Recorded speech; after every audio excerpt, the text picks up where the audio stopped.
నేడు నేడు నేడు నీవు చూచుచున్న ఐగుప్తీల నీకు చూడవు అంతే. ఆ పక్వ దశకు వచ్చిన దాకా వెయిట్ చేస్తాడు. నీకు కాస్త ఉత్కంఠ ఉండొద్దు, కాస్త టెన్షన్ ఉండొద్దు, లేకపోతే లెక్కుంటా దేవుడు చేసే కార్యం నీకేముందిలే అనిపించదు.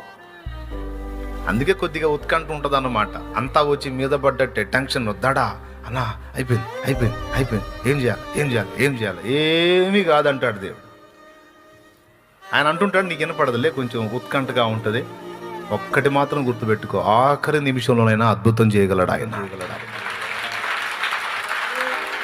భయపడాల్సిన అవసరం లేదు. ఎందుకంటే ప్రతి ఆలస్యం ఒక అద్భుతాన్ని నీకు చూపిస్తుంది నమ్మితే. ప్రతి ఆలస్యం ఒక అద్భుతాన్ని చూపిస్తుంది నువ్వు నమ్మితే, విశ్వాసివై ఉంటే. ఊరకనే నిలుచుండి చూడు దేవుడు చేసే కార్యం అని.